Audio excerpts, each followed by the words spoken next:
429장 장입니다. 429장.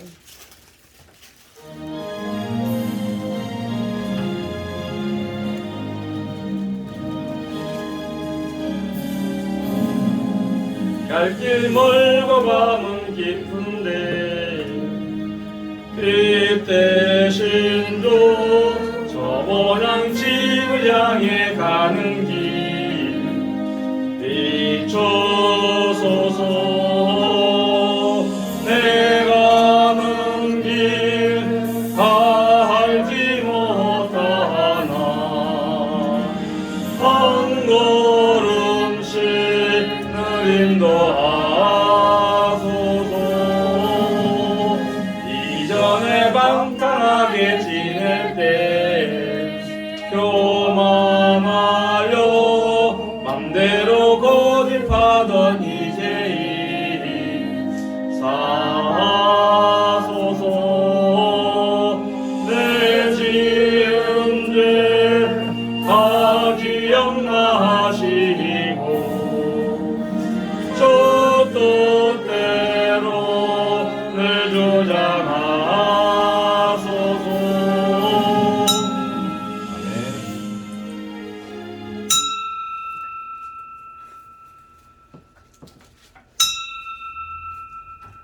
다 같이 묵상 기도 드리심으로 주일 오후 예배 하나님께 드립니다. 다 같이 묵도 드립니다.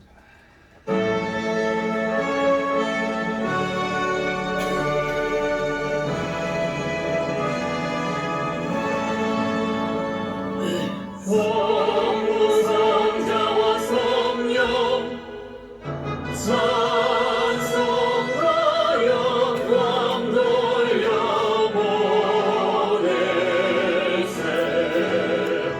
내 초로지는까지 또 영원 무궁토록 성삼위께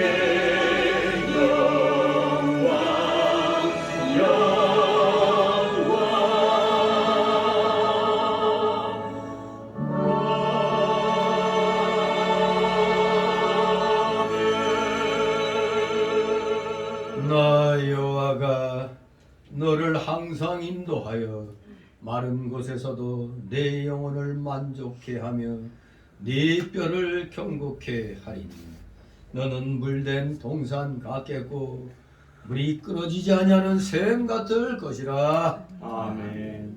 다 같이 사도신경 신앙고백 나누게 됩니다.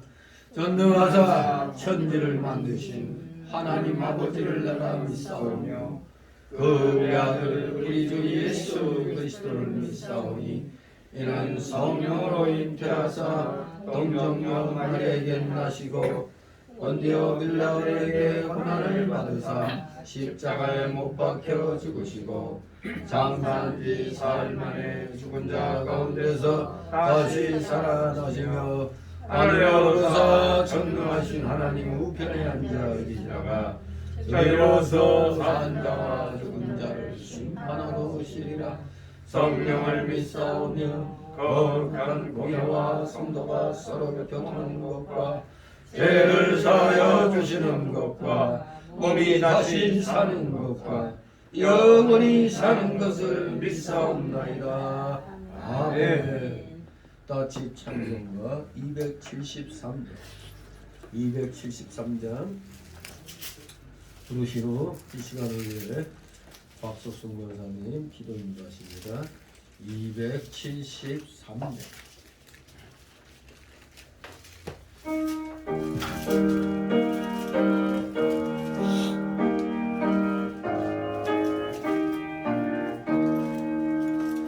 저국 오른 산과 고대양 산호서 저 남방 오른 나라 주 많은 백성들 은혜와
은혜가 풍성하신 하나님 아버지, 은혜와 사랑을 감사드립니다.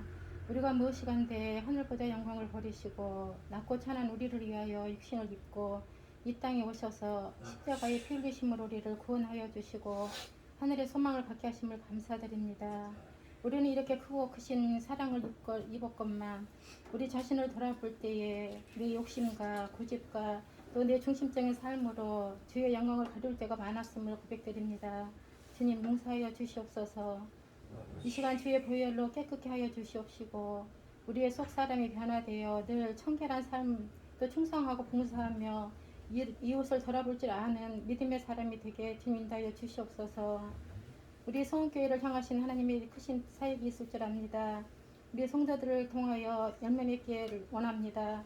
먼저는 하나님이 세우신 주의 종을 섬기며 풀과 아론과 같은 동역자로서의 역할을 잘 감당하는 우리 성도들 되게 하시고 또 전도의 열매를 맺기를 원하며 성도 간에 사랑하며 구제하며 서로 섬겨나가는 성숙된 성도들이 되기를 인도하여 주시옵소서. 이 시간도 말씀 잘하시리 목사님 은혜 베풀어 주시옵소서. 육신에 연약한 부분들이 많이 있습니다. 하나님 어루만져 주시옵시고 이전보다도 더욱 건강한 모습 주님 허락하여 주시어서 맡겨진 양우리들을 인도해 나가기에 부족함이 없도록 은혜 베풀어 주시옵소서. 전해진 말씀이 땅에 떨어지지 아니하고 우리들의 마음에 떨어져 아름다운 열매로 영광 돌리기를 원합니다. 우리 성도들 한 해를 잘 마무리하도록 인도하여 주시옵시고 새해에는 더욱더 하나님께 충성하며 봉사하는 우리 성도들 되게 하여 주시옵소서. 금년에 이루지 못한 기도의 제목들이 있다면 새해에는 꼭 이룰 수 있도록 믿음에 성장할 수 있는 은혜를 주님 허락하여 주시옵소서. 지금은 첫 시간입니다. 마치는 시간까지 주님 홀로 영광 받아 주시옵시고 주님께 영광 돌리는 시간 되게 주님 다하여 주시옵소서. 날 구원하신 예수님의 이름으로 기도드리옵나이다. 아멘. 감사드립니다. 이 시간 함께 은혜 나눌 말씀 대선지서 가운데 이사야서 구약성경 페이지 수로 한 966쪽 정도 있습니다. 이사야 1장 1절에서 9절까지 말씀입니다.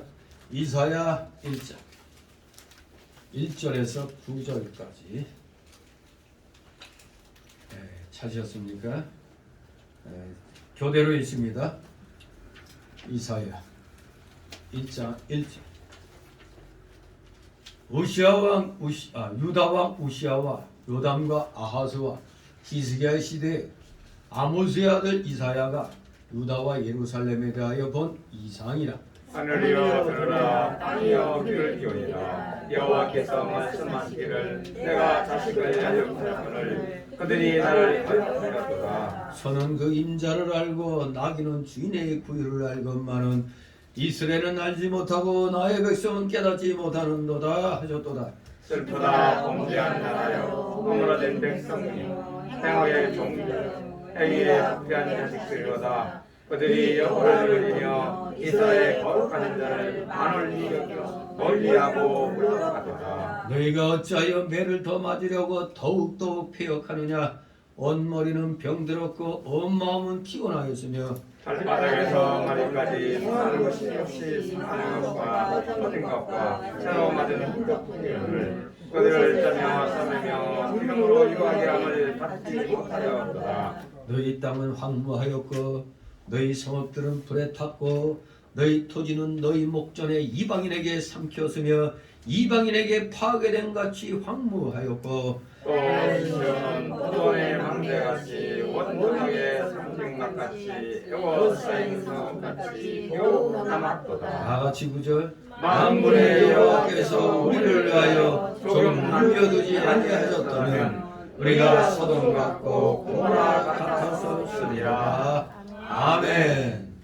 오늘 제목은 범죄에 대한 하나님의 징계입니다. 하나님의 징계. 이 기록된 내용은 기원전 즉 BC 740년경의 이야기입니다. 오늘로부터 계산하면은 지금 우리가 2022년도죠. 2021을 더하면은 2762년 전의 얘기입니다. 2700여 년 전의 이야기입니다. 그야말로 그렇게 오래된 게 우리에게 무슨 관계가 있느냐? 이 하나님의 말씀은 살았고 생명력이 있고 운동력이 있다고 그랬죠. 정말로 이 놀라운 하나님의 말씀은 그 당시에 선포된 내용이나 오늘 우리에게 선포되는 내용이나 동일한 겁니다. 지금은 살아계셔서 지금도 살아계셔서 말씀하시는 말씀입니다. 그러니 이 부패한 인간들 예수님 재림이 가까워지고 있는 오늘의 시대에 더욱더 절박하게 이 선지자의 외침이 우리에게 들리는 줄 압니다. BC 740년경 하면은 뭐가 떠오릅니까? 원래 북이스라엘이 언제 멸망했죠? BC 722년 721년경에 멸망당했습니다. 북이스라엘이. 그리고 지금은 누구에게 멸망당했느냐? 아수르라는 나라예요. 이렇게 북이스라엘이 아수르에게 멸망당하고 나서 한 100여 년이 지나가지고 남유다는 또 100여 년 전에 북이스라엘이 멸망의 사실을 잊어버리고 지금 진탐망탐 지들 멋대로 나가다가 마침내 BC 586년에 어디에게 멸망당하죠?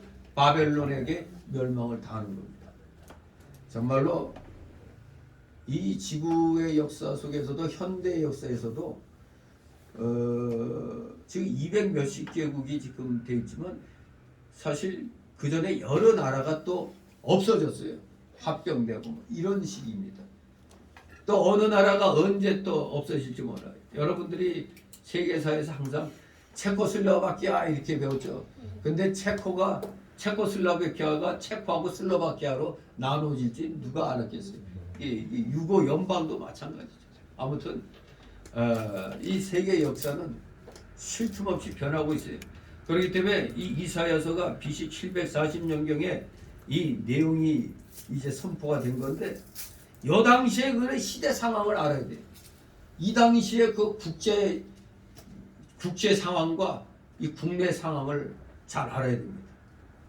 지금 오늘날 우리 국제 사회는 미국이 전 세계에 대한 일종의 경찰 국가 역할을 지금 사실 트럼프 때 사실 포기 선언한 거나 마찬가지거든요.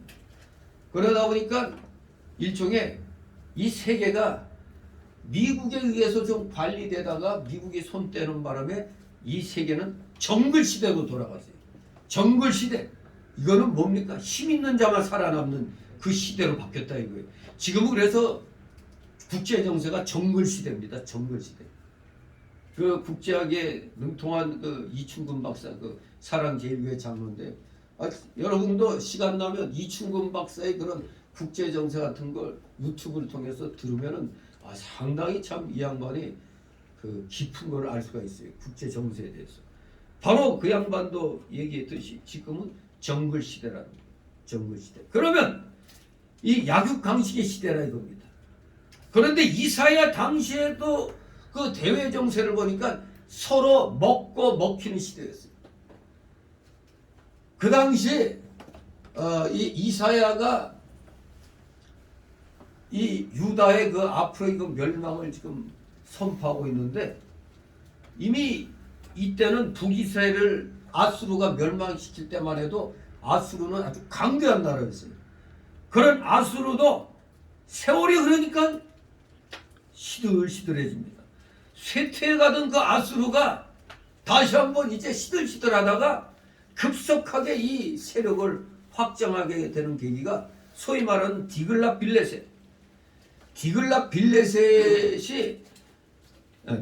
빌레셋이 아수르 왕으로 즉위하면서 다시 세력을 회복하게 됩니다. 이 디글랏 빌레셋이 영토 확장을 위해 가지고 다시 이제 북시리아, 즉 시리아죠. 북시리아의 그 아르밧에 진을 치고 이제 서쪽으로 우리로 말하면 이제 저 인천 그쪽으로 저 서해안 쪽으로 지금 전진 정책을 핍니다. 일종의 서진 정책을 행동에 옮겼던 겁니다. 이러한 아수르의 세력에 대항하기 위해서 자연스럽게 이 다메섹의 르싯 또 북이스라엘의 그 베가왕 그리고 그들을 포함한 근동의 많은 나라의 그 왕들이 동맹을 맺습니다. 왜? 강대한 아수르로 대항하려니까 작은 나라들이 힘을 합칠 수밖에 없었습니다. 하지만 모두 이 강력한 아수르의 그 공격에 다 점령당하고 많은 일이 이제 일어나는 겁니다. 작은 나라 여럿이 뭉쳐봤자 이 강대한 나라 하나를 지금 당해내지 못했던 겁니다. 이즈음에 아수르가 북쪽에서 세력을 키워가는데 저 아래 남쪽에서는 또 애굽이 세력을 키워가고 있었어요. 애굽에서는 이제 제25왕조의 창시자 샤바코가 BC 715년에 전 애굽을 통일합니다. BC 715년에 전 애굽을 통일해가지고 그야말로 이 샤바코 왕조의 전성시대를 이룹니다. 남쪽에서는. 그리고 또 아수르도 이제 애국도 아수르의 그 서진과 남진에 이제 대항하려고 여러 나라들과 함께 또 반아수르 동맹을 맺습니다. 바로 이러한 가운데 국내에서는 소위 그 남쪽이죠. 남유다. 이미 이스라엘은 아수르에게 멸망당했으니까 남쪽 그 유다에서는 북쪽에는 강대한 아수르가 있어. 그리고 계속 치고 있어. 또 남쪽에서는 애굽이 치고 올라오고 있어. 이러다 보니까 자연스럽게 뭐가 생길까요? 친애굽파, 친아수르파로 국내는 또 갈라지는 겁니다. 아무튼 지정학적으로 이 유다가 우리 한반도 같이 좀 상당히 이 세력이 충돌하는 그런 위치입니다. 북과 남쪽의 세력이 충돌하는 그런 지정학적인 위치에 이 남유다가 처했었던 겁니다. 아주 심각한 정치적인 위기를 맞고 있는 상황입니다. 이런 상황에서 모두가 똘똘똘 뭉쳐도 부족한데 유다의 정가는 오늘날 그 대한민국처럼 옛날 그 임진왜란 일어나기 전에 그 이시조선 같이 아주 파당 싸움이 치열했어요.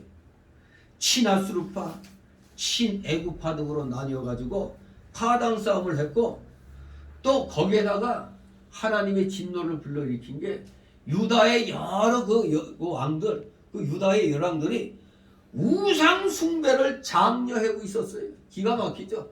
이제 빨리 망하게 해달라고 많이 하늘에 막 보사 지내는 거랑 똑같은 겁니다.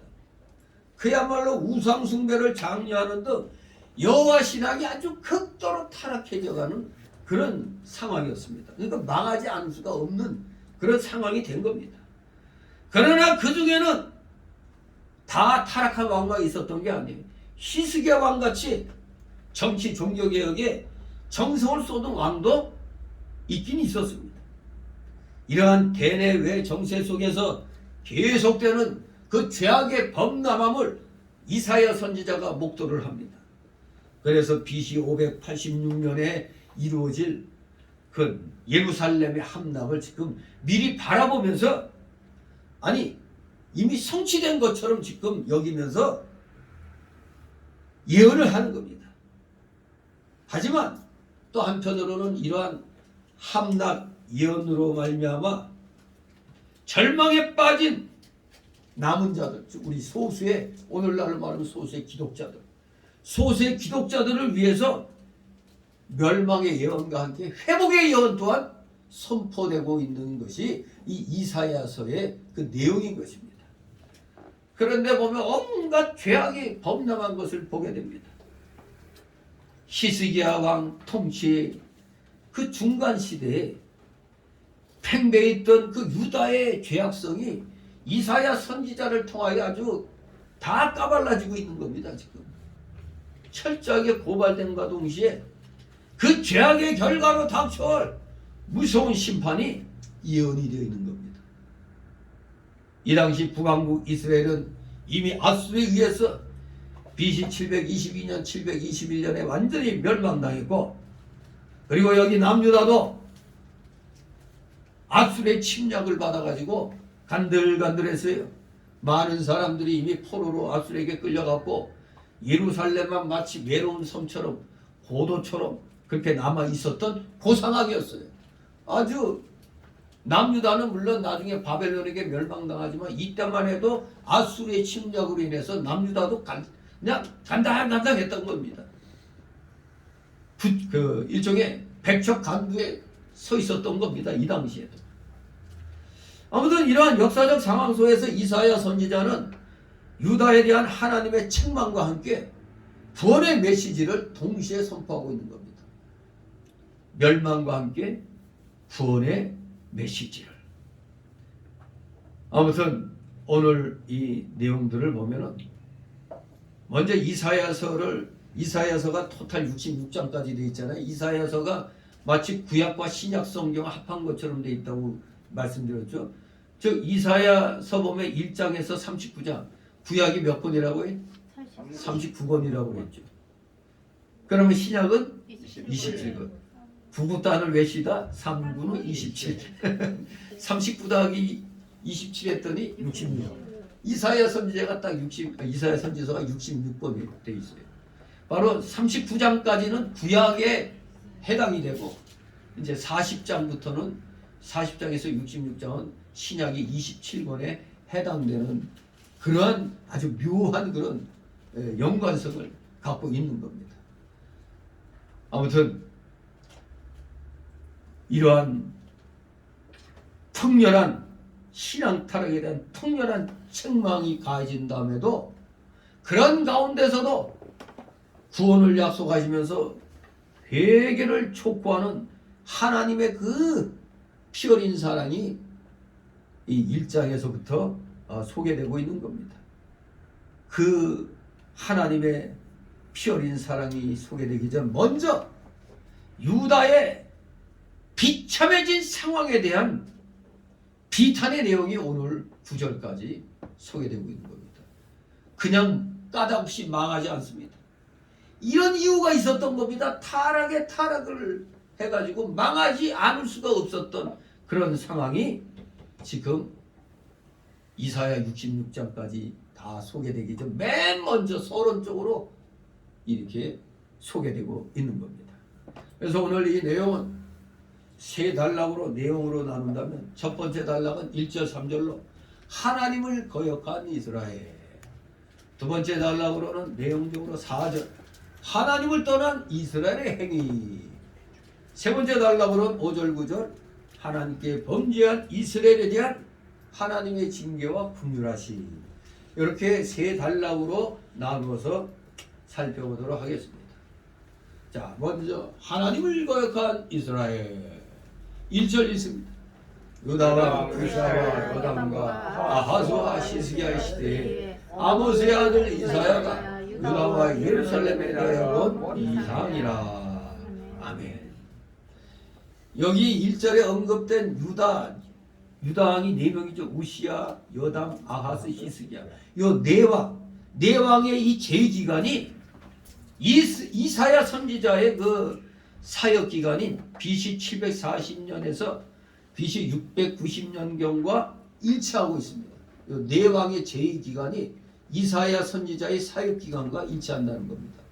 즉 이사야는 다음 네 왕이 번갈아 통치하는 유다라는 이 구체적인 삶의 현장을 향해서 예언을 선포했던 것입니다. 이 하나님의 말씀은 우리 생활과 딱 밀착되어 있는 겁니다. 우리 생활 따로 하나님 말씀 따로가 아닙니다. 바로 우리가 살고 있는 이 삶의 현장에 하나님 말씀이 선포되는 거지, 이 삶의 현장을 떠나가지고 무슨 어디 뚱구름 잡는 듯한 그런 내용이 아닙니다. 그러니까 예수님이 우리 보고 너희는 세상의 빛과 소금이라고 했잖아요. 우리는 절대 세상을 떠나서 있을 수 없는 존재입니다. 우리는 세상 속에서 복음을 전파하면서 하나님 앞으로 다 이끌어와야 될 책임을 우리는 이 현장에서 지금 우리는 겪고 있는 겁니다.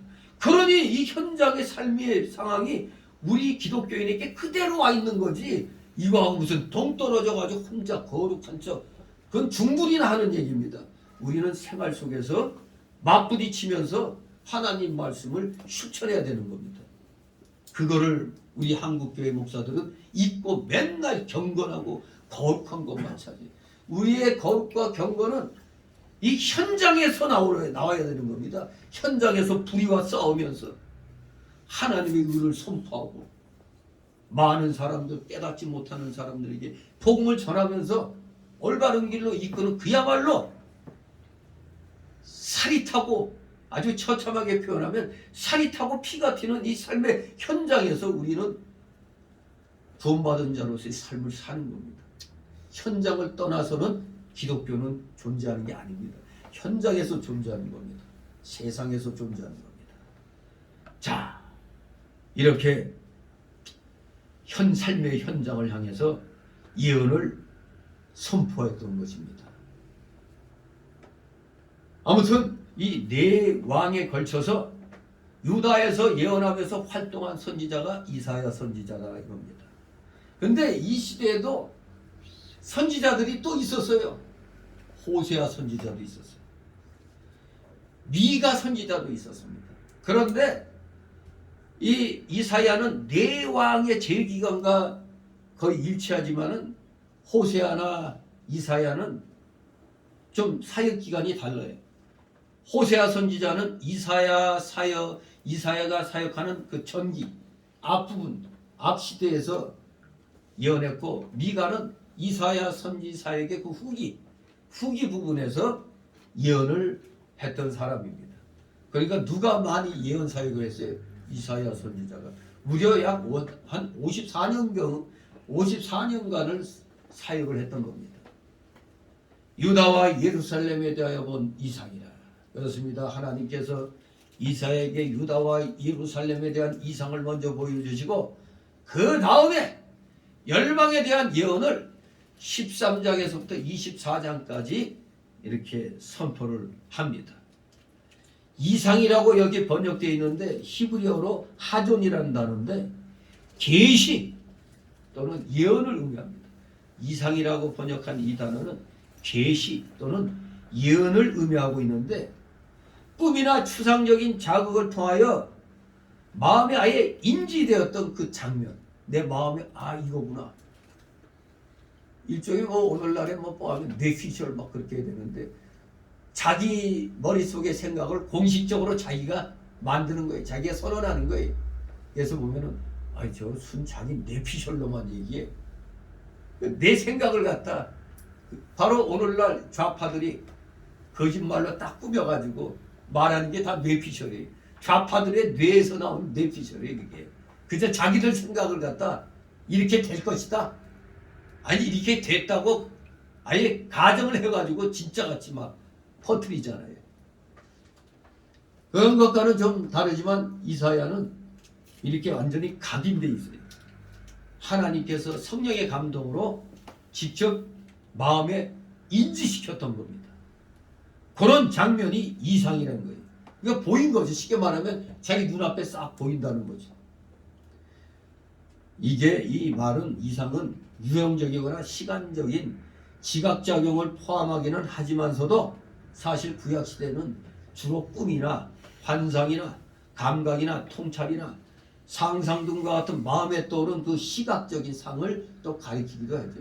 선지자들에게 하나님이 마음에 이러한 것을 떠오르로 해가지고 그 장면이 실질적으로 이렇게 보이는 것처럼 그렇게 각인을 시켰던 겁니다.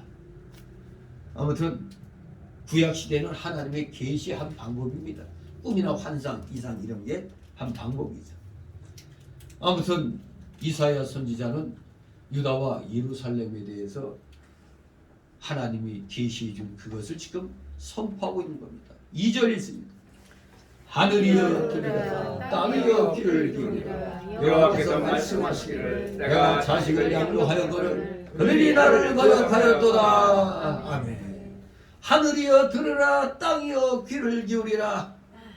이 말이 무슨 하늘과 땅이 사람의 말을 듣는다는 것이 아니고 천지를 증거로 삼아서 말한다는 겁니다. 지금 이사야 선지자가 이 하늘과 땅을 증거 삼아서 선포한다는 얘기입니다. 정말로 하늘과 땅이 호출되어 가지고 밑에 전개될 그 말씀의 주체자가 바로 하나님이고, 그 대상이 우주라는 사실이 아주 하늘이여 땅이여 아주 웅장한 스케일로 지금 암시되고 있는 겁니다. 계속해서 하나님은 하나님을 부모로 이스라엘을 맏아들로 묘사하심으로 양자 간의 관계를 정립시켰습니다. 하나님은 부모님, 부모, 아버지고 이스라엘은 맏아들이다. 이렇게 이제 묘사하심으로 양자 간의 관계는 바로 부자간이다. 이걸 가르쳐 주는 겁니다.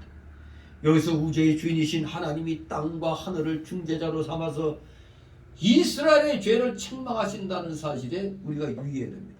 하늘과 땅을 증인으로 해가지고 지금 이스라엘 죄를 책망하신다는 겁니다. 본래 이런 중재자 역할은 사실 하나님 백성의 하나님의 그 선택된 백성의 특권이었는데 이들이 타락했기 때문에 그 중재자 자리를 땅과 하늘이 차지하게 된 겁니다. 하나님의 선택된 백성이 중재자 역할을 해야 되는데 타락했으니까 어떻게 해요? 땅과 하늘이 그 명령을 차지했고 마치 이스라엘 백성은 피고처럼 버려진 자가 돼버린 겁니다. 하늘과 땅이여 들으라. 아니 이스라엘 내 백성아 들으라 이래야 되는데 하늘과 땅이여 들으라고 하니 참 얼마나 기가 막힙니까? 부자 관계에서 이 자식을 버렸다고 선포하는 거랑 똑같은 거예요. 그럼으로써 이제 택한 자들을 증거로 삼아서 말하는 게 아니라 이제는 이 천지를 증거로 삼아서 말씀을 선포한다는 겁니다. 그렇습니다. 우리 사람은 변하고 세대도 변하지만 하늘과 땅은 창조한 그때부터 그대로 있는 겁니다. 여하치 여호와의 말씀은 변치 아니하시고 성취될 것을 가리키는 말씀입니다. 하늘이여 땅이여 내가 자식을 양육하였거늘. 이 말씀은 하나님께서 이스라엘 백성을 양육하였다는 것의 뜻입니다. 오늘날도 마찬가지로 우리 성도들을 하나님이 양육하고 계십니다. 여러분들 지금 하나님께 양육받고 있는 겁니다. 무슨 소리야, 나는 내 부모가 키웠지, 내가 스스로 컸지, 그런 소리 하면 안 됩니다. 하나님이 여러분을 양육하신 겁니다. 그랬는데 하나님이 한탄합니다. 나를 거역하였더라. 즉 양육한 이스라엘 백성이 하나님의 말씀을 듣지 않고 거역했다는 겁니다. 하나님의 말씀을 듣지 않고 거역했다.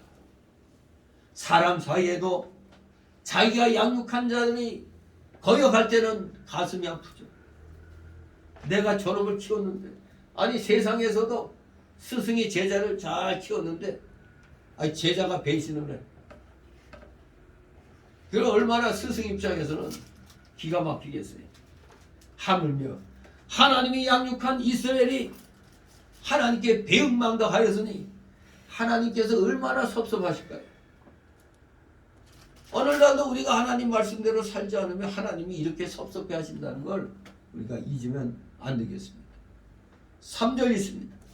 선은 그 임자를 알고 나귀는 주의 구유를 알고만 이스라엘은 알지 못하고 나의 백성을 알지 못하는도다 하셨도다. 아멘.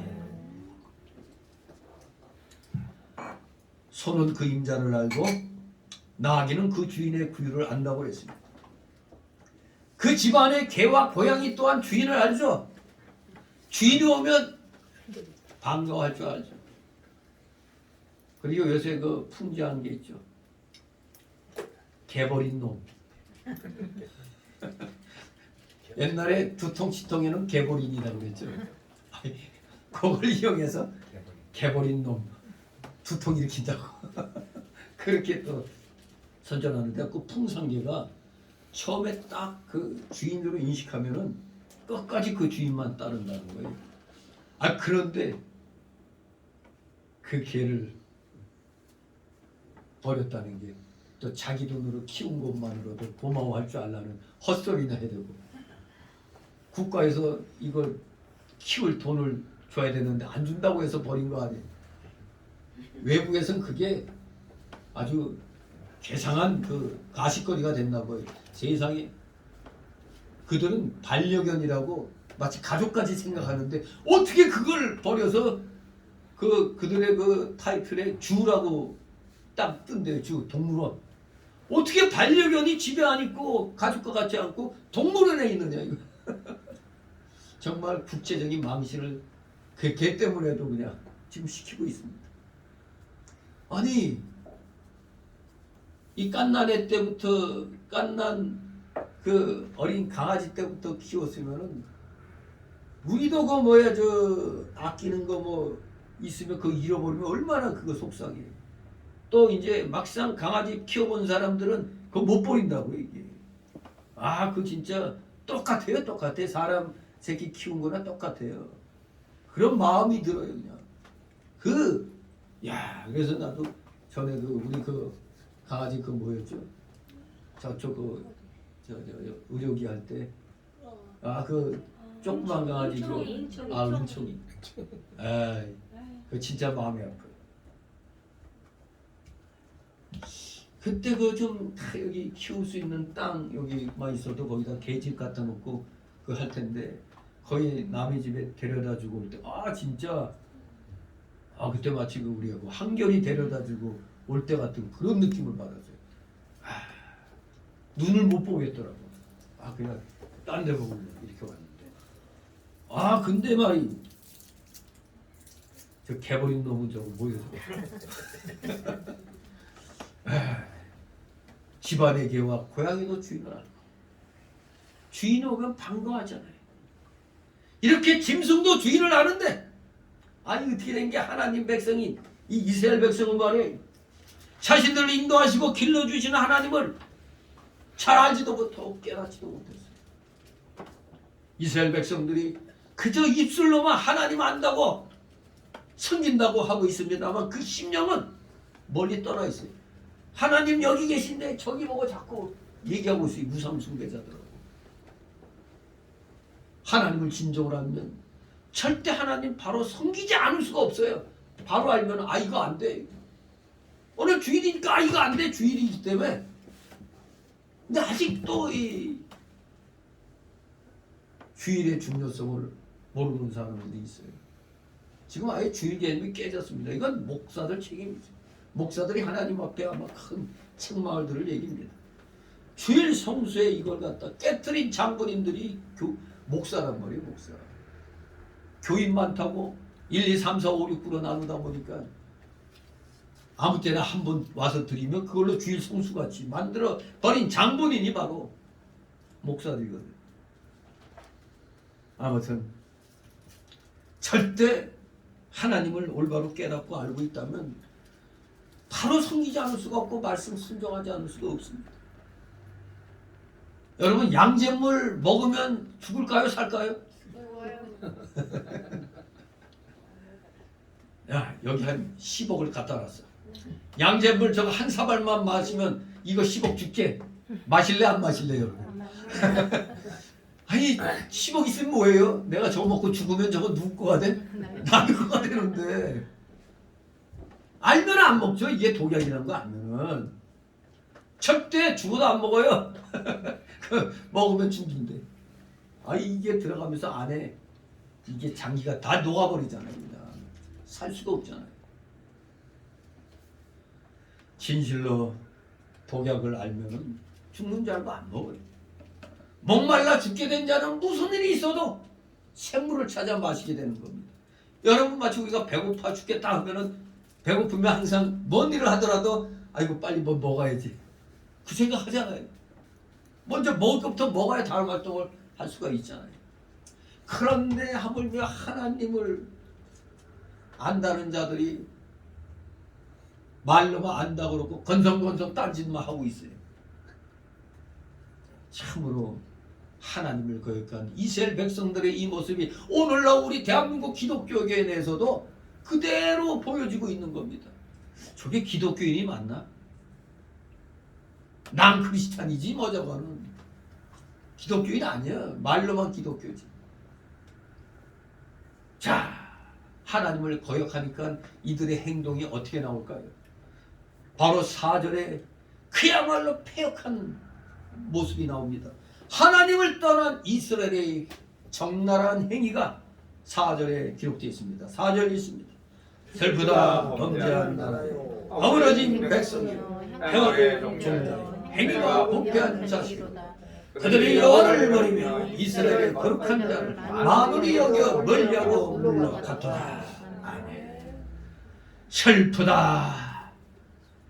정말로 유다 백성들의 이 폐역한 모습은 보통은 말로는 표현할 수가 없어가지고 이렇게 극단적인 감탄사 그냥 우리가 흔히 쓰는 통제라 아주 고상하게 보이죠. 슬프다 이 말하는 것보다 통제라 저 사람 한자 공부 많이 했나?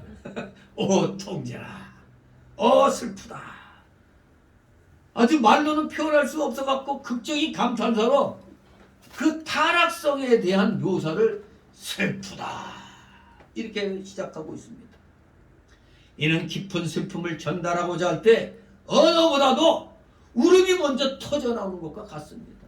뭔 말을 하려고 하는데 너무 슬픔이 복받쳐서 먼저 그냥 울음부터 팍 터져나오는 경우가 많잖아요. 지금 이사야 선지자의 심령이 이랬어요. 막 지금 그냥 울음이 폭발할 것 같아요. 슬프다. 정말로 우리 하나님께서 이스라엘 행위를 볼 때 인간이 만약 하나님이 인간의 모습으로 계셨다면 그 인간이 그 슬퍼하는 극도의 슬픔하는 그런 모습처럼 하나님이 슬프시다는 겁니다. 그 이유는 저들이 하나님을 섬긴다고 하면서도 악을 행하여 부패했기 때문입니다. 하나님 섬긴다고 하면 거기에 맞는 행동을 해야 되는데 아니 하나님 섬긴다고 하면서 우상에게 가서 절하고 있는 겁니다. 우상에게. 오늘날도 우리 교인들이 하나님 섬긴다고 하면서도 성경 말씀 어기고 부패해지는 것을 볼 때 지금 살아 역사하신 하나님도 똑같이 이사야 시대처럼 슬프다 이렇게 슬퍼하시는 겁니다. 지금도 똑같이 슬퍼하십니다. 하나님께서 행악의 존자여 행위가 부패한 자식이다.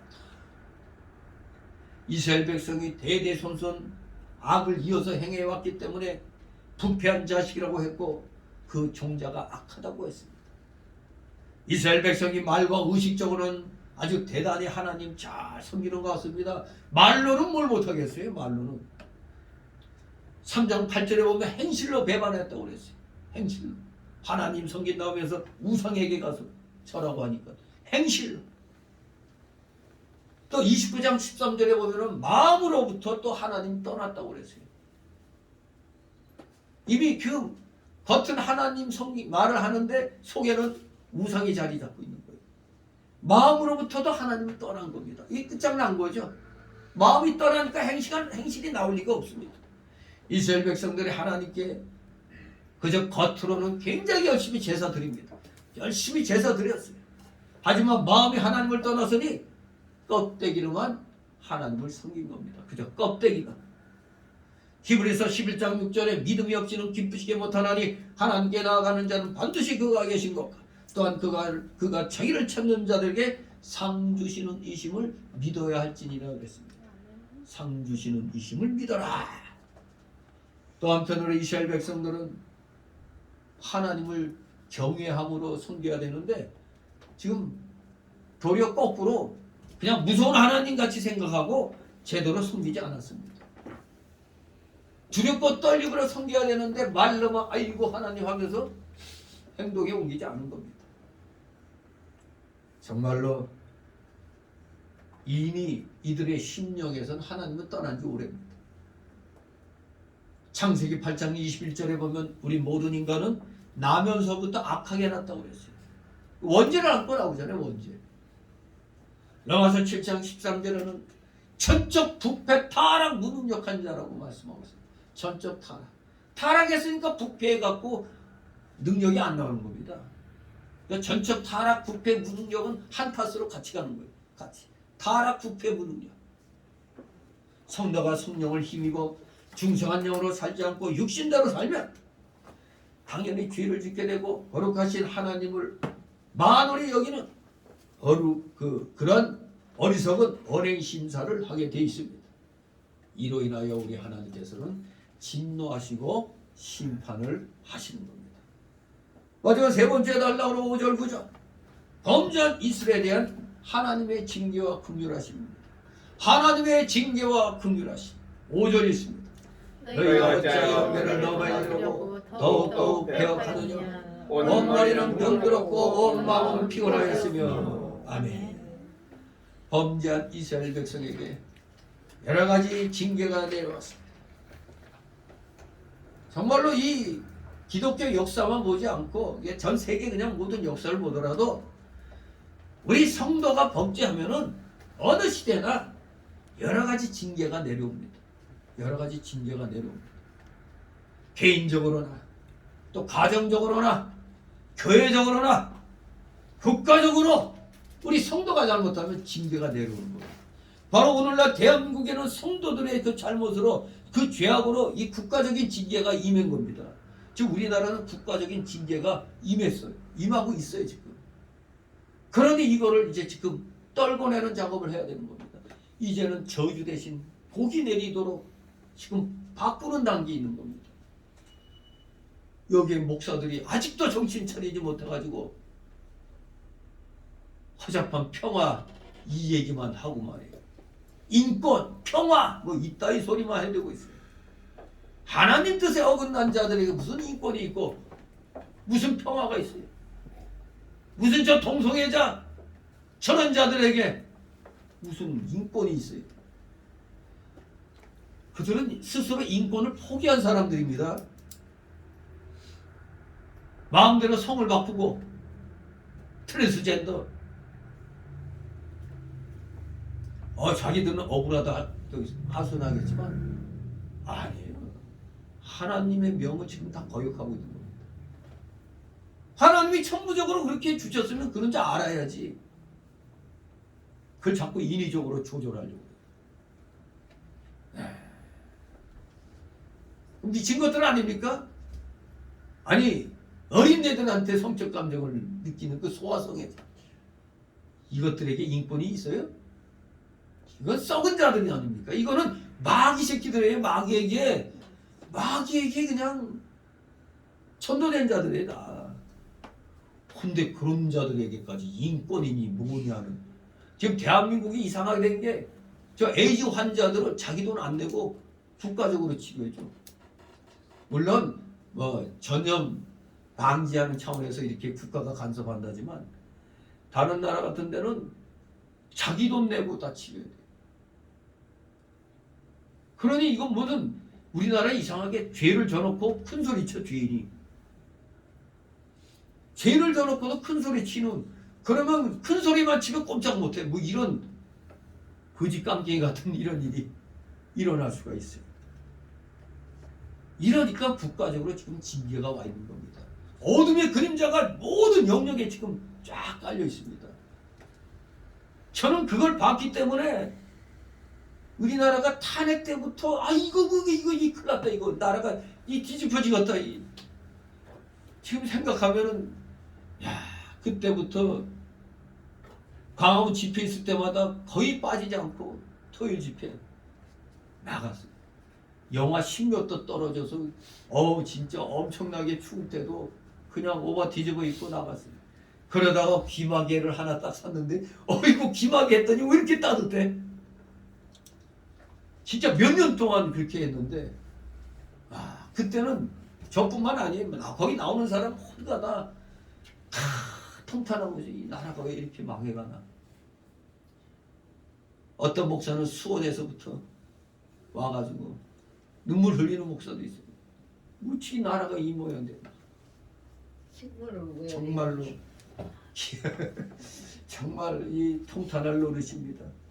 이 국가적인 징계가 내려오는 것은 전 그때부터 우리 국민들이 지금 잘 먹고 잘 살게 되다 보니까 이제 할 일이 없으니까 안 좋은 것만 골라갖고 하고 있어요. 지금 말이 안 되는 그런 짓을 하고 있어요. 심지어는 탈북한 자들을 갖다 살인자로 몰아갖고 올려보냈잖아요. 극악한 짓을 했습니다. 이건 정말로 저거 반드시 밝혀야 돼요. 그거 제뿐만 아니라 우리 공무원 아직 살아있는데도 그걸 월북으로 조작을 하고 말이에요. 그리고 통계 조작도 결국 걸렸잖아요. 통계 조작한다. 세상에 막 우리가 경기가 다운돼서 그냥 엉망인데도 자기들 입맛에 안 맞게 그 사람 잘라냈더니 그 새로운 사람이 통계청장으로 딱 오고 나서는 갑자기 그냥 싹 통계가 바뀌어버려. 그 거짓 통계에 우리 국민들이 5년 동안 놀아놨잖아. 이건 사형감입니다. 이 국가적인 이런 통계 조작하는 건 다 사형감이에요. 이거. 용서받지 못할 죄입니다. 근데 이런 죄를 서슴없이 지난 정권은 눈썹 하나 까딱 안고 행했잖아요. 그런데도 머질 같은 국민들은 그것들이 잘했다고 헛소리하고. 지금 윤석열 정권 제가 정말 생각보다 잘하고 있더라고. 진짜 잘하고 있어요. 지금 생각보다도 더 잘해. 그런데 1년도 안 됐는데 쫓아내려고 하는 이걸 보니까 정말 마귀 새끼들이 쓰여도 단단히 쓰였다는 걸 알 수가 있는 겁니다. 정말로 생각이 없이 사는 자들, 그 가짜 뉴스에 그냥 흥분해가지고 대통령 부인을 계속 욕하고 말이에요. 창진이 어쩌냐고 욕이나 해대고 말이에요. 그 가짜 뉴스가 그렇게 저 김호준이 저놈 자식 저거 잘렸죠 이제. 잘렸어요? 나쁜 놈 자식 아니에요. 그 교통방송 한다면서 맨날 빨갱이 새끼들 초청해가지고 맨날 그냥 우파들 공격하고. 저 오세훈이 저 사람 정신 못 차리면 안 돼. 저것들이 서울시가 뭔 약점이 잡혔나? 민노총에게 자꾸 돈을 갖다 주려고 그래. 저것들이 미친 것들 아니에요 저거. 민노총 완전히 저 국계 하수인입니다. 알아야 돼 그게. 정말 역대 정권에 저 윤석열 같이 이번에 화물연대 그걸 갖다 박살낸 대통령 아무도 없잖아요. 맨날 그냥 사정 해가지고. 그러니 저놈들은 꼭 점령군 같이 건들건들 됐잖아요. 그냥. 민노총 저놈들 완전 점령군 같아. 대한민국. 그래서 이번에 된통 당했죠. 그러니까 급해져가지고 이놈들이 지금 계속 저 멍청한 저 어리석은 부모들 저거 이태원 참사 부모들 자꾸 꼬드겨가지고 지금 마치 세월호 같이 만들려고 애를 쓰고 있죠. 다 이렇게 국민들이 어리석은 선동에 넘어가는 게 이 국가적으로 하나님의 징계가 내려와 있기 때문에 그런 거예요. 이 분별을 못한다는 겁니다. 그러니 우리 깨어있는 사람들은 정신 차려야 돼. 우리 깨어있는 구약대 성경대로 말하면 남은 자들이 우리 깨어있는 자들이 남은 자들을 보시고 우리 하나님께서는 이 나라를 구해 주시는 겁니다. 우리 남은 자들 즉 깨어난 자들이 굉장히 중요한 겁니다. 개인적으로는 하나님이 멀어지고 마음의 고통과 근심 그리고 질병과 같은 징계가 오고 또 교회나 사회나 국가적으로도 불안과 환란이 오게 되어 있습니다. 하나님이 징계가 임하면 개인적, 교회적, 사회적, 국가적으로 다 오는 겁니다. 이유는 단 하나밖에 없습니다. 다른 그 이유는 다 그냥 부수적인 거예요. 진정한 이유는 하나님이 징계하셔서 그런 겁니다. 즉 우리가 왜 징계받았어요? 성도가 하나님과의 관계가 바로 되어 있지 않기 때문에 하나님이 지금 깨닫도록 하시기 위해서 여러 가지 상황 속에서 어려움을 이 나라에 주는 겁니다.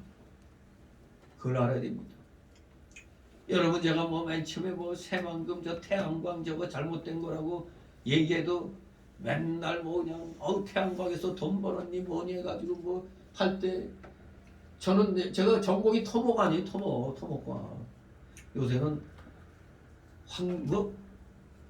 환경 토목인가 뭔가 이렇게 바뀌었어요. 시빌이나 영어는 시빌 엔지니어링 시빌 이 사회적인 이런 아주 전체적인 어떤 그런 건설을 하는 그런 공학이 토목입니다. 우리말로 토목으로 해놓으니까 조금 맨날 흡프고 나무 자르고 하는 것 같이 느껴지는데 시빌 엔지니어링 시민의 그리고 그 시대 현대적인 그런 문화 그런 공학입니다. 이 토목이. 그러니까 저도 어줍지 않은 그거 가지고도 저거 이거 아닌데 그런데도 모두 그냥 좋다고 괜찮다고 아무리 얘기해도 저놈의 태양광은 기껏 해봐야 아무리 좋은 조건에 있어도 성능은 20몇 프로밖에 안 돼요.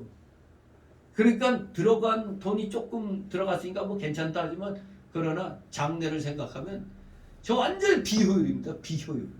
낭비입니다. 낭비. 중요한 건 싸구려 중국산을 갖다 얼마나 갖다 펐는지 문제는 땅이 중금속으로 오염된다는 게 이게 또 문제예요. 이게. 나중에 저건 말이 수명이 10년이지 저게 그 전에 태풍 불면 1년 안에도 다 날아가 버려요. 다. 그거 본인이 해야 돼요. 그거. 살 때 싸게 샀다고 융자 받아 샀다고 나중에 돈 갚을 일이 막막해지는 겁니다. 한전에서 전기를 안 사주면 그만이요. 아무짝에도 소용없어요. 아무튼 저는 진작부터 알기 때문에 이걸 외쳤는데 이제 정권이 바뀌고 나서 그게 차례차례 하나씩 드러나잖아요. 어마어마한 부정부패. 정권 잡은 자들의 그 주머니 정치자금으로 그 돈들이 그리고 엄청난 국익이 중국 놈들한테 다 날아가 버리는 이런 일들. 통탄할 일입니다. 이게. 저 전북대학교 어느 교수가 그놈이 새만금의 뭐 그 풍력 그거 몇백억인가 1년에 뭐 그거 나오는 거 팔아먹었다가 이번에 정권 바뀌고 그거 다 스톱시켜버렸잖아요. 아유 잘했어. 아니면 중국 놈들에게 매년 400몇십억씩 몇백억씩 나간대잖아요. 이게 중국 놈들에게 사업권을 넘기는 바람에 그 교수란 놈이 악한 놈이죠. 이거 문정권과 짜가지고 다 그 지방 그 국회의원들 이놈들하고 다 짜갖고 하는 것이죠.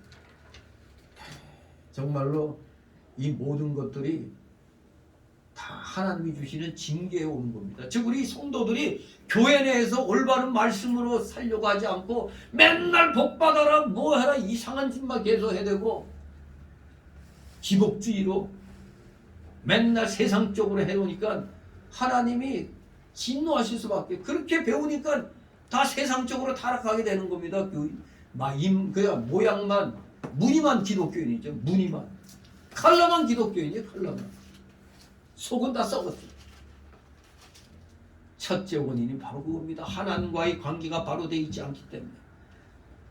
하지만 그럴 때 하나님께 회개하고 하나님과의 관계를 바로 해나간다면 성경 말씀대로 나아간다면 다시 하나님이 붙들어 주시는 놀라운 그 사랑의 하나님이심을 또 우리에게 사랑의 하나님으로 나타나는 겁니다. 그런데 여기 보니까 얼마나 타락했는지 온 머리가 병들었고 온 마음은 피곤했다고 그랬어요. 여러분 몸이 제일 괴로울 때가 어디가 아플 때가 제일 괴로워요? 머리가 아플 때는 머리가 아프면 온몸이 다 괴로워. 그래서 감기 몸살 걸리면 이 머리가 지끈지끈하니까 온몸이 다 아픈 거예요. 그냥 여기만 아프면 여기만 아프면 되는데 이놈의 두통 이거는 그냥 온몸이 아파버리는 거예요. 머리가 병들어 버렸습니다. 이 생각하는 기관인 머리. 이스라엘 백성들의 생각과 사랑이 바르지 못하고 비뚤어졌기 때문에. 지난주인가 거기 폐역한 세대여 예수님이 책망하실 때 폐역한이 뭔 뜻이라고? 삐딱한 세대예요. 모든 걸 삐딱하게 생각해요. 삐딱하게. 비뚤어졌어요. 그러니까 여러분 개 잡아다가 개 훈련시킨다고 맨날 앞으로 가 맨날 앞으로 가 하면 걔는 항상 어디로 가요? 저희 기독교인이 이런 거예요. 목사들은 바로 분명히 앞으로 가라 했는데 자꾸 말씀은 좋사오나 나는 가고 있죠. 내 생각대로 가는 겁니다. 계속 잘못된 길로만 가는 겁니다. 머리가 병들어 버렸으니 우리 성도가 신앙 중심으로 모든 것을 생각하고 가치 판단을 해야 되는데 이 신앙 사상이 병들어 가지고 신령한 믿음에서 떠나 있으니까 매사를 바르게 하지 못해. 매사가 삐딱하게 하는 겁니다. 매사가. 그러니 그릇된 길로 가게 되어 있습니다. 그러므로 심령의 평안도 없고 마음이 심히 피곤하게 되는 겁니다. 그래서 온 마음은 피곤했다고 말씀하는 겁니다. 하나님을 의뢰하지 않고 순종하지 않을 땐 마음이 불편해져요. 마음이 불편해지니까 마음이 피곤해집니다. 그러면 몸도 따라서 피곤해지는 거예요. 이게 바로 하나님의 징계입니다. 괜히 하나님 일 하자고 하면은 나 시간 없어, 나 조금 더 잠자야 돼 하면 편할 것 같은데 몸은 점점 더 피곤해져. 그럴 때 벌떡 일어나가지고 움직이면 피로가 사라지는 겁니다. 그냥 아이고 피곤해하고 계속 누워있으면 계속 온몸은 지끈지끈 아파요. 근데 빨리 그냥 일어나가지고 막 세수하고 딱 하면은 말짱해지는 겁니다. 속히 깨달았으면 속히 움직여야 돼요. 안 그러면 계속 온머리 온몸이 피곤해집니다. 하나님의 징계에 놓이게 된다 이겁니다. 16절 있습니다. 6절이 있습니다. 발바닥에서 머리까지 심하고 성한 것이 없이 상한 것과 터진 것과 새로 가진 흔적뿐이거니 그것을 짜며 싸매며 기름으로 유라게 같이 못하였도다. 아멘. 그야말로 엉망진창입니다. 이스라엘 백성들이 죄로 인하여 하나님께 징계받아 발바닥에서 머리까지 마치 욥이 마귀에게 이제 시험 들어서 이제 육신까지 이제 병든 그 자세가 이거예요. 발바닥에서 머리까지 성한 것이 없어졌어요. 그저 그냥 온몸 딱 저 사람 보면 상한 것과 터진 것과 맞은 것 이런 것밖에 안 보이는 거예요. 그 사람만 보면. 마치 권투 선수 어제 시합 끝나고 나면 권투 선수 보면 그 사람이 승리했어도 얼굴이 어떻게 되죠?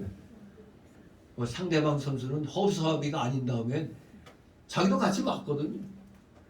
근데 그 사람이 권투하다가 승리해서 한 사람인지 모르면은 어디 가서 신나게 얻어먹어 맞고 온 줄 알지다. 그야말로 그냥 이 당시 이스라엘 백성들은 그냥 누가 보더라도 이거 온통 맨날 두들겨 쳐맞을 것 같이 그렇게 보이는 겁니다. 발바닥에서 머리까지. 발바닥은 아래에 머리는 위입니다. 바로 이 말씀은 위에서부터 아래까지 성한 곳이 없이 이 유다 남유다가 전체가 나라 전체가 징계받았다는 얘기입니다. 발바닥에서 머리까지 병들었다는 건 유다가 나라 전체가 다 징계받았다는 얘기입니다. 하나님의 징계가 내려올 때는 이렇게 성한 곳이 있을 수가 없습니다. 성한 곳이 있을 수가 없어요. 쉴 사이도 없이 되는 겁니다. 뿌리가 잘못됐는데 어떻게 성한 곳이 있겠어요? 하나님과의 관계가 잘못된 것은 뿌리가 잘못된 겁니다. 뿌리가 썩으면 다 썩죠. 다 썩습니다. 나무 겉으로는 멀쩡해 보여도 만약에 저것이 뿌리가 썩었으면 얼마 못 가서 이거 다 썩어버리는 거죠. 또 새로 맞은 흔적으로 또 가득 찼다고 그랬어요. 전에 한번 매 맞았으면 깨달아야 되는데 깨닫지 못하니까 계속해서 매를 맞는 겁니다. 매를 벌고 있어요. 그러니 몸도 이렇게 두들겨 맞으니 마음 또한 계속 피곤하게 되는 겁니다. 그러나 하나님과의 관계가 바로 되면 머리의 병도 낫게 되고 마음도 피곤하지 않고 모든 것이 바로 되어 나가는 겁니다. 우리 다 같이 요한 3서 1장 2절 아주 유명한 말씀이죠. 요한 3서 1장 요한 3서는 1장밖에 없죠. 요한 3서 2절 우리 박 권사님 집에 가니까 이게 글귀가 있는 판이 있죠? 네. 네, 액자 거기 2절 같이 있습니다. 사랑하는 자여 내 영혼이 잘된 같이 네가 범사에 잘되고 강건하기를 내가 간구하노라. 아멘.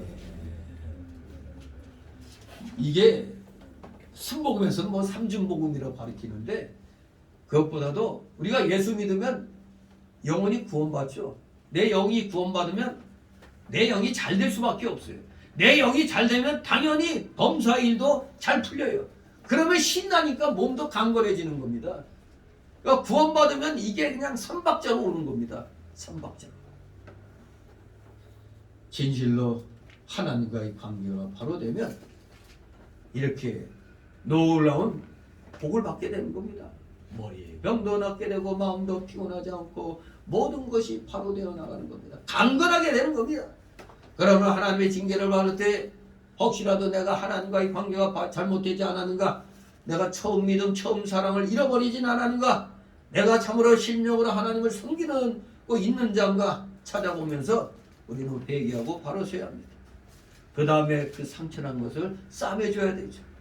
하나님과의 관계가 바로 되지 않고 그저 상처만 싸매주면 다른 곳에서 또 터집니다.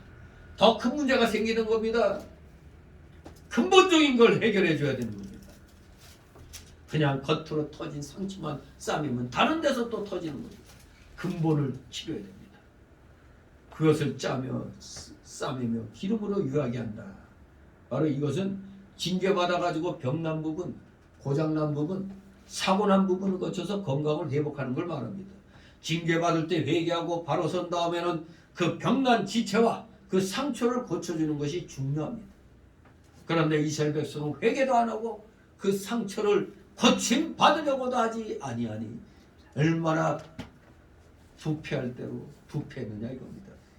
한마디로 이걸 보면서 우리가 흔히 쓰는 말 뭐가 생각나죠? 이왕 베린 몸. 그죠? 우리 뭐 할 때 이왕 베린 몸 끝까지 간다. 지금 이스라엘 백성이 딱 그거예요. 아 이왕 베린 거 끝까지 간다. 회개할 줄 모르는 그 모습이 이겁니다. 아예 에이 나 또 그냥 이렇게 하다가 죽으면 그만이지. 그야말로 진짜 막가파예요. 그냥 인생 막가파가 돼버렸어요. 이스라엘 백성. 나같이 7절 있습니다. 너희 땅은 황무하였고 너희 성들은 불에 탔고 너희 토지는 너희 목전에 이방인에게 삼키었으며 이방인에게 파괴됨 같이 황무하였고 아멘. 이제 이스라엘은 하나님의 징계로 인하여 대적의 침략을 받아 땅이 황폐해지고 그 성읍은 다 불타버리고 토지는 이방인에게 삼켜졌습니다. 땅이 황무하였다는 것은 영적으로는 그들의 영적 상태가 즉 심령 상태가 황폐해졌다는 뜻이고 성읍들이 불에 탔다는 것은 하나님의 보호가 떠났다는 겁니다. 하나님의 보호가 떠났다. 또 토지가 이방인에게 삼켰다는 것은 영적 구원을 이뤄나갈 신령한 요소들이 이방 세력에게 삼켜졌다는 것입니다. 이렇게 우리 성도가 하나님을 불순종하고 나가면 이렇게 비참한 신세가 된다는 겁니다.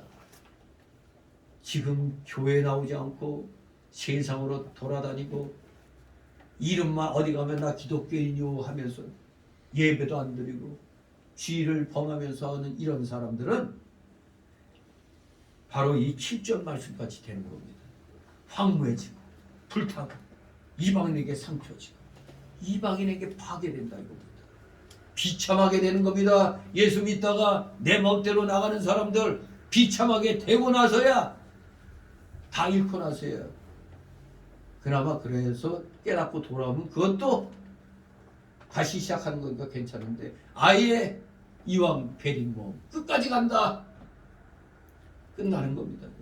그럼 불택자라 볼 수밖에 없죠. 뉘우치지 않고 회개하지 않고 끝까지 잘못됐는데도 나간다면 그럼 불택자인데 괜히 구원받은 것처럼 착각했을 뿐인 겁니다. 다시 8절 있습니다. 딸 시온은 포도내 망대같이 원두막의 상징막같이 에워싸인 소금같이 겨우 나왔도다. 아멘. 이거는 바로 역사적으로 남유다가 아수르의 침략을 받아서 다른 데는 다 점령당하고 딱 예루살렘 성만 남아있어요. 삥 아수르가 둘러싸고 있는 그 상황입니다. 시온을 딸이라고 한 것은 시온은 예루살렘인데 이 예루살렘을 딸이라고 한 것은 하나님 사랑의 대상자라는 뜻입니다. 예루살렘은 포도원의 망자나 원두밭의 상징막이나 에워싸인 성읍은 그야말로 예루살렘이 고립되어 있다는 걸 가리키는 겁니다. 범죄한 예루살렘은 마침내 하나님께 버림받았고 이방인 아수르에게 포위당했으니 참으로 고독해졌습니다. 사면초가의 사면초가 성 위에서 바라보면 온통 아수르의 군대들이 꽉 쌓여 채워져 있는 겁니다. 성도가 범죄하면 이렇게 하나님의 권고가 떠나고 이방 불신 세력은 강해지고 영적 영역은 똘똘 몰려 고립되고 고독해지는 겁니다. 범죄하면 우리가 범죄하면 이렇게 되는 거예요. 성도가 믿음 잘 지킬 때는 권세가 있어서 이방인이 벌벌 떨고 이방을 정복하고도 남습니다. 그러나 믿음을 잘 지키지 못할 때는 이방이 득세하고 영적 세력이 약해져서 이제는 포도내 망대와 같이 원두막의 상징막 같이 에워싸인 성같이 고립되어 버립니다. 아주 고독한 상태에 빠지게 되는 겁니다.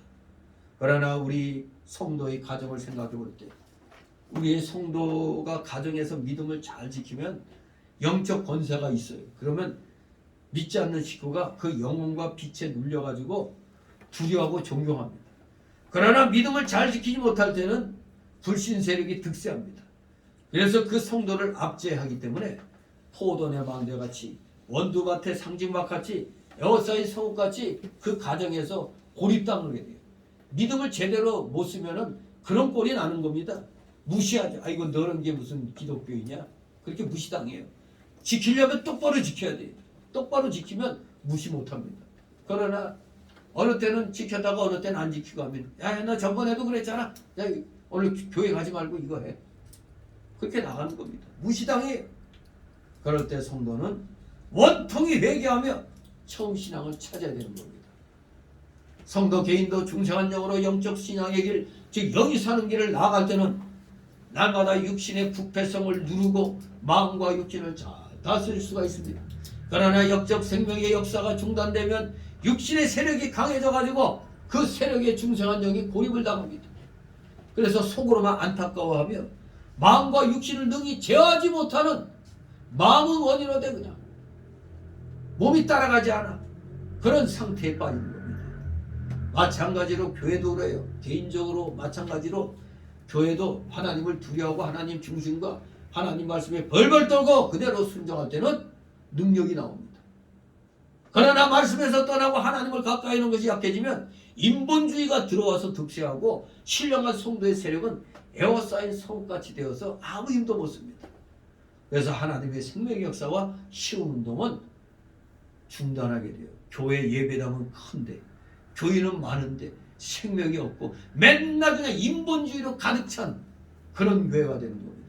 그러니 이것을 인위적으로 끌어올리려니까 가수 초청해서 뭐 잔치 잔뜩 하죠. 성도들 위문한다고. 그건 당연한 소용 없습니다. 하나님이 함께 하셔야만이 능력이 나오는 겁니다. 다 같이 구절 있습니다. 만군의 여호와께서 우리를 위하여 조금 남겨두지 아니하셨다면 우리가 소돔 같고 고모라 같았었으리로다. 아멘. 네, 정말로 우리는 여기서 하나님의 자비와 긍휼하심과 인자함을 헤세드 하나님의 다음이 없는 그 사랑을 느끼게 됩니다. 이스라엘 백성이 죄를 볼 것 같으면 아예 구약 그 어디요 창세기에 나오는 것이 소돔과 고모라 같이 그냥 멸망을 시켜야 되겠지만 하나님께서 긍휼을 베풀어 주셔가지고 아주 멸망시키지 않고 조금은 남겨놓았다는 겁니다. 그게 바로 남은 자 사상입니다. 오늘날 바로 믿고 깨달은 성도들이 남은 자에 해당이 됩니다. 남은 자. 하나님께서 이와 같이 조금 남겨놓으신 목적이 있습니다. 바로 그 남은 바 죽게 된 것을 가지고 처음 믿음과 처음 사랑을 다시 찾아 하나님과의 관계를 바르게 가지게 하려고 그 남은 자를 남겨놓는 겁니다. 조금이나마 남겨놓는 거예요. 그래서 그걸 이용해서 다시 처음 믿음과 처음 사랑을 다시 찾도록 하는 겁니다. 하나님께서 어느 시대나 성도를 징계할 때 다시 일어설 힘을 조금은 남겨놓습니다. 그래서 그 힘으로 회개하고 바로 서게 하시는 게 하나님의 뜻인 겁니다. 그러니까 우리 기독자들 정말 구원받은 성도들은 옛사람에 의해서 우리가 실패할 때도 실망하면 안 돼요.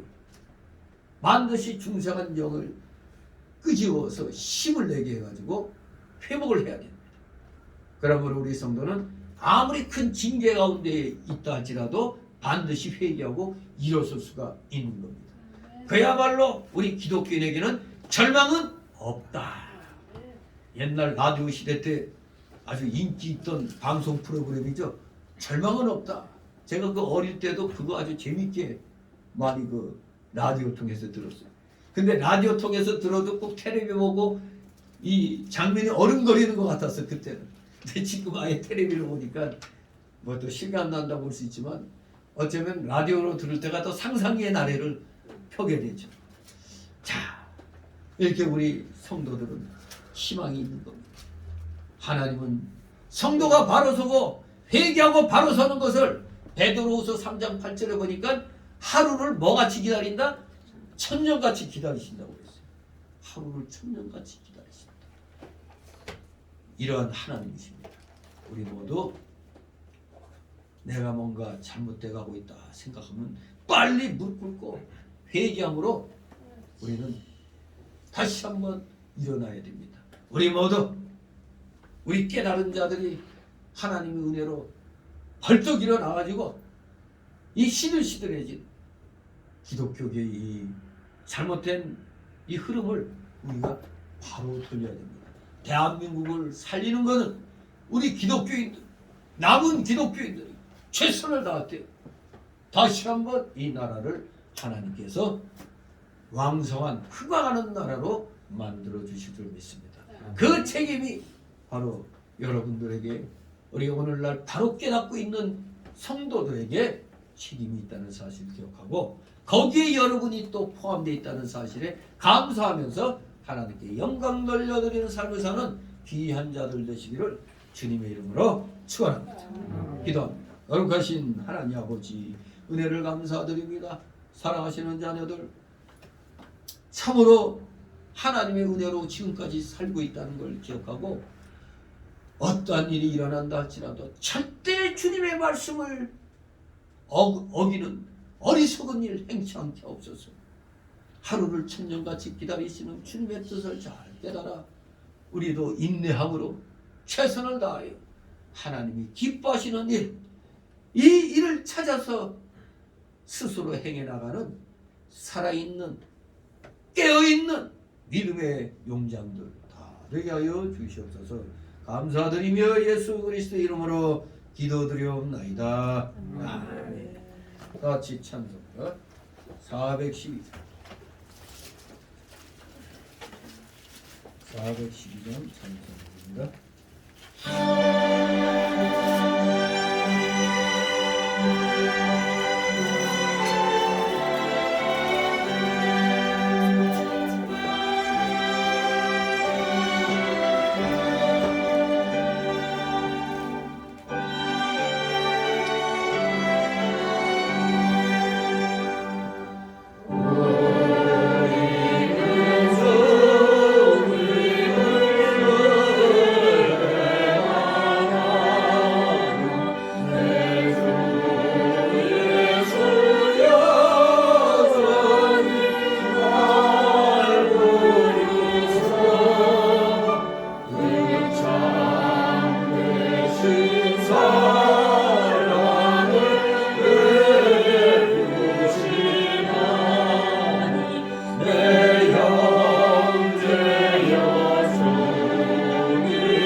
주기도문으로 마칩니다.